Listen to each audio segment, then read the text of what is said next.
তোমাদের আজকে atomic structure chapter থেকে ইম্পর্টেন্ট কিছু প্রবলেম নিয়ে চলে এসেছে এবং সেইগুলো সলিউশন তোমরা দেখে নেবে, আশা করি উপকৃত হবে।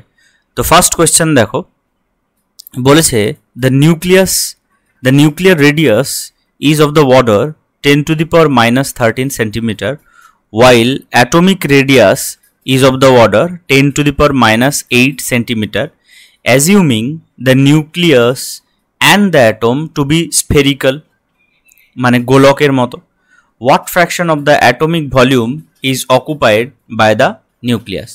দেখো এর মানে কি, এর মানে হলো লেটস সে এটা একটা হচ্ছে অ্যাটম এবং মাঝে এইটুকু অংশ নিউক্লিয়াস।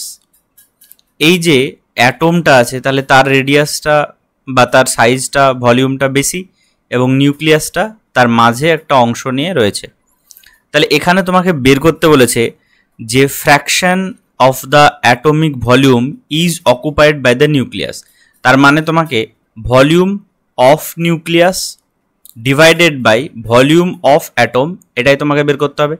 এই ফ্র্যাকশনটা যদি তুমি বের করতে পারো তাহলেই তোমার ফ্র্যাকশন বেরোবে, কিন্তু এখানেই যদি তোমাদের পার্সেন্টেজ বের করতে বলতো তাহলে সেটা 100 দিয়ে মাল্টিপ্লাই হতো।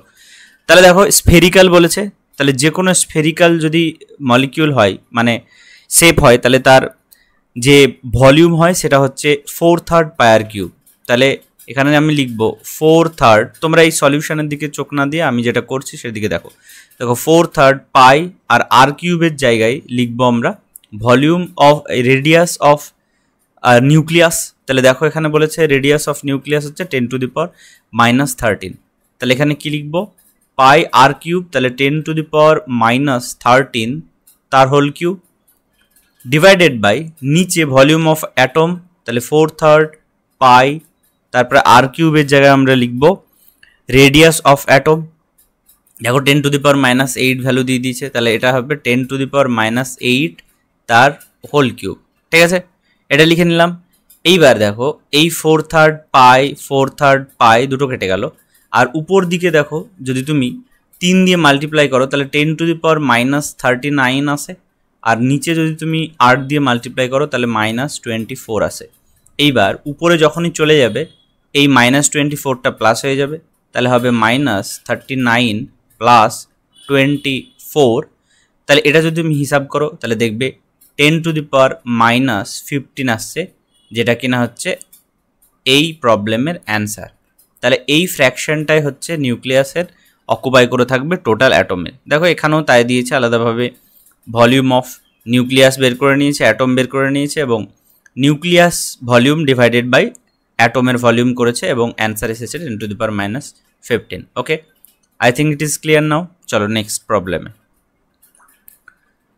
দেখো। নেক্সট প্রবলেমে বলেছে যে একটা বিবিধ ভারতী স্টেশন আছে of all India radio, Delhi broadcasts at a frequency of 1368 kilohertz. এই ফ্রিকোয়েন্সির ভ্যালু বলে দিয়েছে একটা। এইবার বলেছে calculate the wavelength of the electromagnetic radiation, যে ইলেকট্রোম্যাগনেটিক রেডিয়েশনটা ফ্রিকোয়েন্সিতে ইউজ হয়েছে তার ওয়েভলেন্থটা মেজার করতে বলেছে, emitted by the transmitter, radio transmitter. Which part of the electromagnetic spectrum does it belongs to, এবং সেই যে রেঞ্জ সেটা কোন ওয়েভলেন্থে বা কোন নেচারের ওয়েভলেন্থে পড়ে সেটাও বলতে হবে। তাহলে দেখো নর্মালি আমরা জানি যে nu lambda is equal to C by nu, অর্থাৎ ল্যামডা হচ্ছে ওয়েভলেন্থ, সি হচ্ছে ভেলোসিটি অফ লাইট, আর নিউ হচ্ছে ফ্রিকোয়েন্সি অফ দ্য যে কোনো ওয়েভ। ঠিক আছে, তাহলে দেখো ওয়েভ যে আমরা লাইটের আমরা ভেলোসিটি পাবো সেটা হচ্ছে মিটার পার সেকেন্ড ইউনিটে 3 × 10⁸ মিটার পার সেকেন্ড, তাহলে মিটার সেকেন্ড ইনভার্স লিখলাম। আর নিচে যদি নিউ এর ভ্যালু দিই তাহলে আমরা নিউ এর ভ্যালু কত পাবো 1368, তাহলে 1368 সেটা হচ্ছে কিলো হার্জে আছে। তাহলে আমি হার্জে করতে গেলে অবশ্যই আমাকে 1000 দিয়ে মাল্টিপ্লাই করতে হবে 10⁻³ এবং সেকেন্ড ইনভার্স, কারণ হচ্ছে এই সেকেন্ড ইনভার্সটারকে বলা হয় cycle per second CPS, or এটাকেই বলা হয় হার্জ অর্থাৎ HZ। ঠিক আছে, এবার দেখো এটা যদি তুমি কাটাকুটি করো তাহলে তুমি দেখবে এর ভ্যালু বেরোবে 2193 মিটার। ঠিক আছে, আমি প্রিভিয়াসলি চেকও করেছি এই ভ্যালুটা, অরিজিনালি এই ভ্যালু বেরোয়। এবার নেক্সট কোয়েশ্চেন হচ্ছে, একদম সহজ কোয়েশ্চেন এটা, এবং নেক্সট কোয়েশ্চেন হচ্ছে which part of the electromagnetic spectrum does it belong. তাহলে কোন ধরনের স্পেকট্রামের মধ্যে পড়ে, তাহলে তার অ্যান্সার হচ্ছে এটা হচ্ছে radio wave region of the electromagnetic wave. তো এটা রেডিও অ্যাক্টিভ রিজিয়নের মধ্যে পড়ে এটা। ঠিক আছে, তো আশা করি তোমরা যে what are the frequency and wavelength of a photon emitted during a transition from n equal to 5 to n equal to 2 state in the hydrogen atom.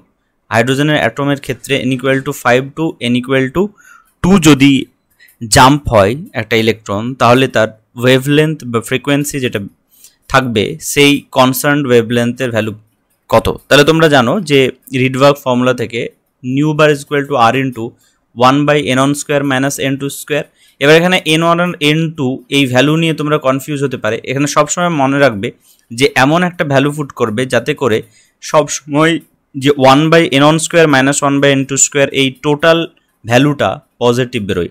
তাহলে সেক্ষেত্রে n1 এর ভ্যালু তোমাকে 2 রাখতে হবে এবং n2 এর ভ্যালু 5 রাখতে হবে।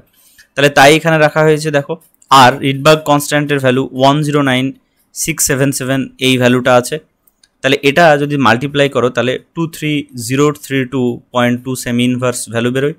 এবং নিউ বার মানে যেহেতু 1/λ, nu bar is equal to wave number is equal to 1/λ, তাহলে ল্যামডা ইজ ইকুয়াল টু হচ্ছে 1/নিউ বার। তাহলে এই ভ্যালুটা পুট করলে তোমরা পাবে 434 ন্যানোমিটার এই ভ্যালুটা। ঠিক আছে, এবং যদি ফ্রিকোয়েন্সি বের করতে চাও তাহলে c/λ ভ্যালুটা পুট করতে হবে এবং সেখান থেকে এই ভ্যালুটা তোমাদের বেরোবে। ঠিক আছে, এইবার বলেছে যে যদি এরকম কেস হয় যে n ইকুয়াল টু 2 আর n ইকুয়াল টু 5 এরকম যদি ভ্যালু হয়, তাহলে সেটা কার সাথে রিলেটেড, সেটা হচ্ছে বামাস সিরিজের ক্ষেত্রে। কারণ তোমরা জানো যে বামাস সিরিজের ক্ষেত্রেই এমন হয়, যেটা ক্ষেত্রে লিম্যানের পরে বামার আসে, যেখানে হচ্ছে n1 ইকুয়াল টু 2 আর n2 ইকুয়াল টু হতে পারে 3, 4, 5 ডট ডট ডট যে কোনো ভ্যালু হতে পারে। ঠিক আছে,